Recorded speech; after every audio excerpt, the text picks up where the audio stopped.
Okay, yeah. Yeah, you can start. Eh? Yeah, sure. So, yeah, we've been working for about 10 days 10 together days, yeah. on this Connections Through Culture collaboration. Curious Ear from Manchester and Ethnictro from Yogyakarta. yeah. Yeah. So most of last week was spent exploring electronics and doing some making with the guitars. So we both came with an idea each, Yeah. really, didn't we, to kind of explore and join together. So Yeah, we work based on the topics like Yeah. the renewable energy and Yes. yeah. So our project has the title of our project is Circle of Power. yeah, that's right. Yeah.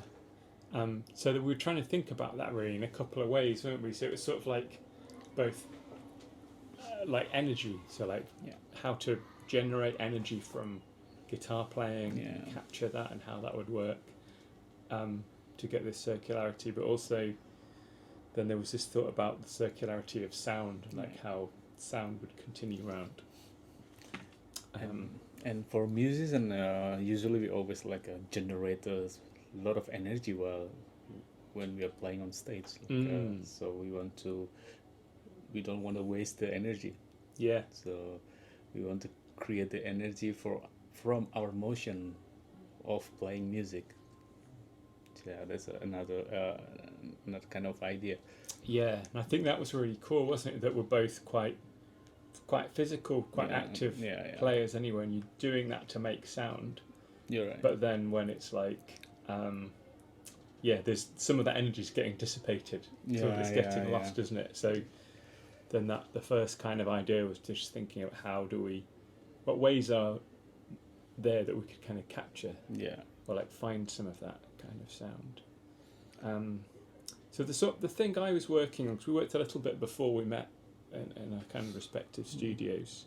So the thing I was the thing I was mainly focusing on was looking at using these contact mics, these little piezo things, these little ceramic discs, which I kind of discovered kind of early on in the research. When you tap them, they generate a really small amount of voltage, like 1 or 2 volts, which is enough to turn on an LED, which is kind of exciting. So that's sort of the basic principles of stuff that I've got here. Is this bunch of contact mics, and then they can turn the LEDs on, and then you kind of get sound from that as well. So you can hear a little bit of that. Turn the amp on.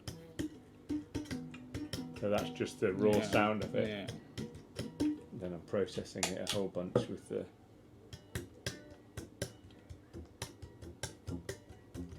pitch shifters and delays and stuff you end up with.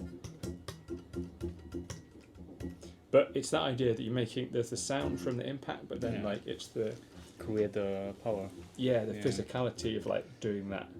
That touch is like then turning on the LEDs. So that was quite a rich. It's kind of discovery, I suppose, quite early on, that you could generate actually quite big voltages up to like we've got like 20-30 volts using multiple ones of them, only for like a second. It's like a peak voltage, but then it goes. So then the question was, how do we save that? It was amazing. This really simple stuff. Yeah, it can generate the energy. And what we did is pretty much everything is circular. For instance, I use this motor from the bicycle. So when we're playing, make a drone from this string. So basically, you can make a drone. And from this motion, you can create the electricity and goes to the battery charger. Even it's really tiny current. Yeah. But it's work. Yeah. Technically, it's work. And the other thing is like pretty much circular is also this poor man. Yeah. Clive said this is poor man EBO. Yeah. DIY EBO. Yeah. Basically, this is also circular. So the signal from the guitar goes to this small little lamp, and then vibrating the loudspeaker, and when we touch the string, it goes to the pickup and coming back to here the amps, like a make a circle and like endless loop of drone. Yeah, so it's like a positive feedback loop, isn't it? Where it's like, the signal's coming and reinforcing itself over and over. And we just thought, this is still working. Yeah, we've also just, that also is just then attached to a light, to the lights here, so you can, it's sort of acting as a switch, so then you get that sense of like the light turning on. Yeah. And you can get some of the fluctuation of it.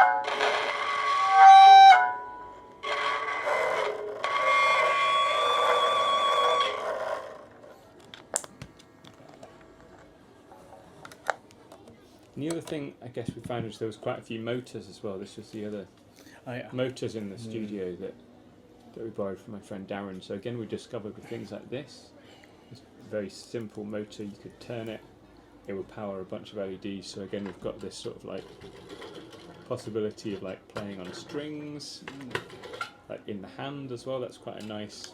So I'm using it sort of as a slide there, but also sort of generating some energy through turning it. And then there's like electromagnetic stuff that's really nice. So the motor sound is actually picked up by the pickups, so that mechanical motion is then picked up and amplified through the pickups. And that's the same principle as with the flash guns. Yes. So we had a really fun trip to the flea market, car boot sale at we got Smithfield Market in Manchester to find the old flashlight. These things.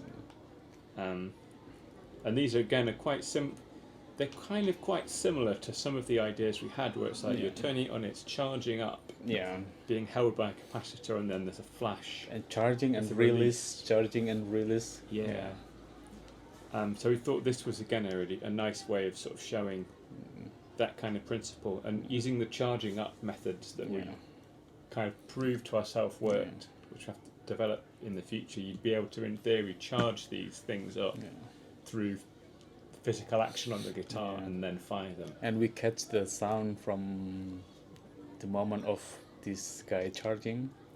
And it goes to pickups. Yeah, exactly. So it's that really high sound, really high sound, really shifted down a little pitch, bit. And you get that big click.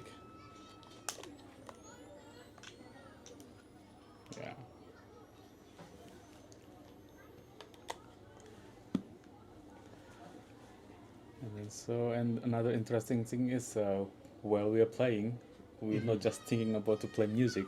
Sure. We're thinking about another thing. So it's kind of in between playing music and do another things. You're kind of having to like go in. There's always like the sense of thinking about the sonic thing, but also I think the element of thinking about the visual thing with the lights means you're then always thinking about like, I need to.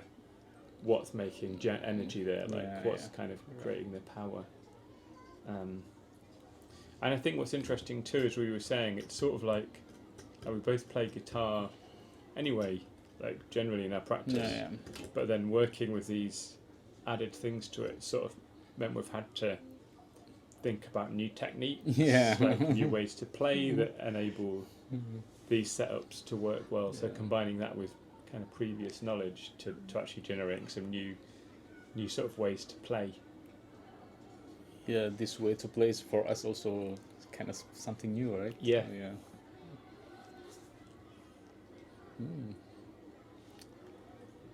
So what else?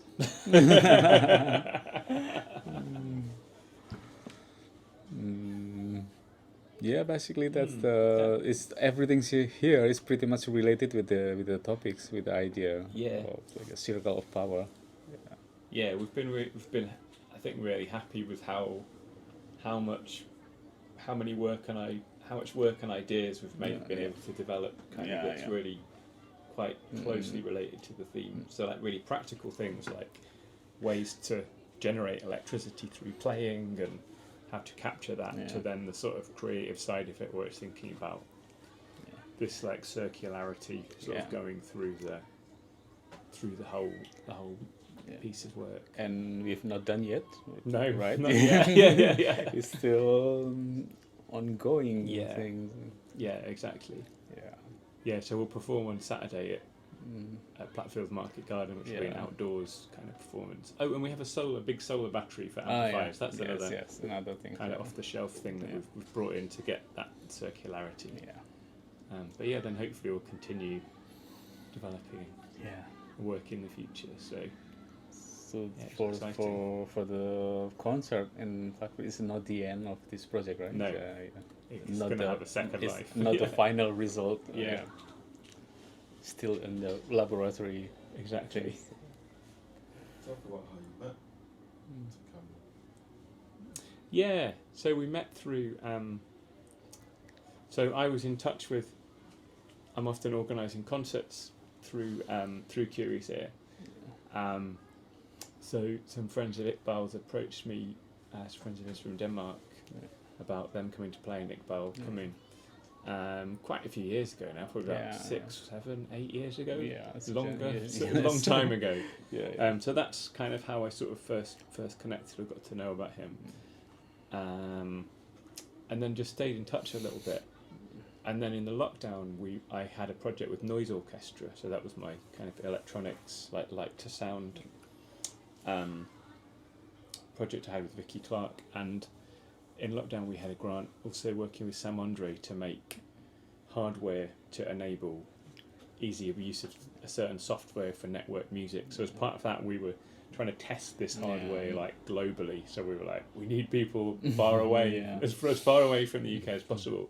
So that's when I thought of Ikbal again. I was like, oh, I've got a friend in Indonesia I think might be interested in this. So Ikbal was part of a network that was in the UK, Germany, USA,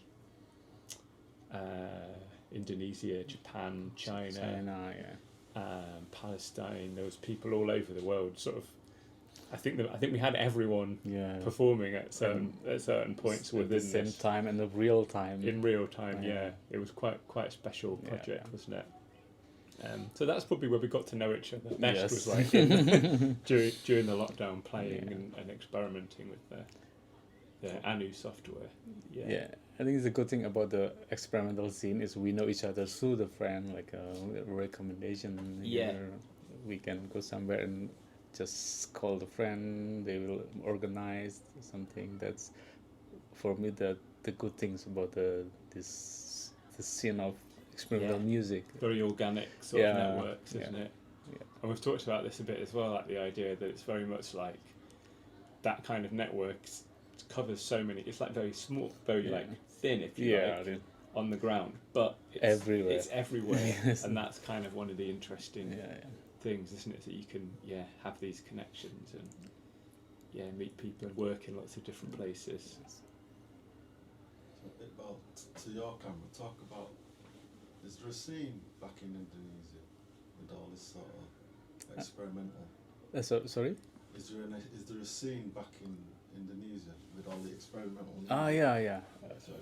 Talk a bit about that to the camera. I live in Indonesia. My base is in Yogyakarta. There's a lot of quite big experimental scene there. So everything is really organic. Like how we got the contact or the links, everything is pretty much by recommendation. Also, I met a really good friend of me now. Is Emil and Taus from Copenhagen, who give my name to you. Yeah, this also came from the scene from Yogyakarta. Right. Someone from Senyawa introduced me to Emil and Taus, right? Because we are in the same interest to play like experimental guitar.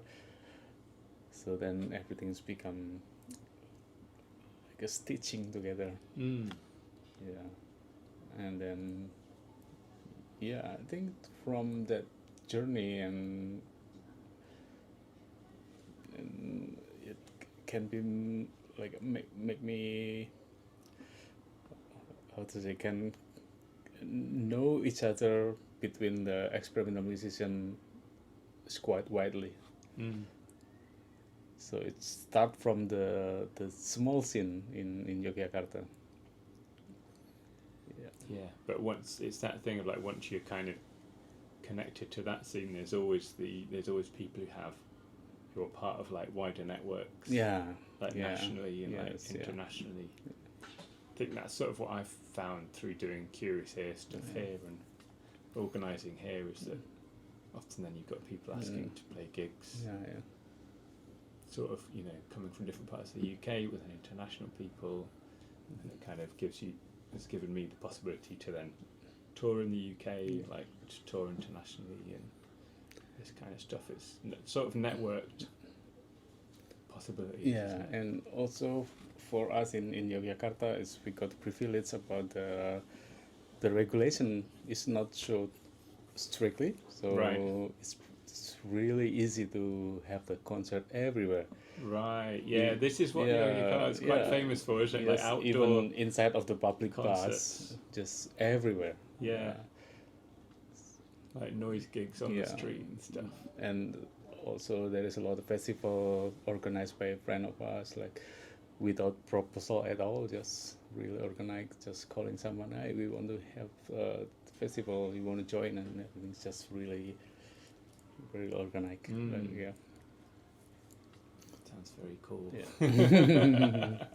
Can't wait to visit. And for me also, this kind of activities makes me always have a curiosity because you always do something different. So that's I think I still want to keep the curiosity every time. So that's another good thing of these experimental things.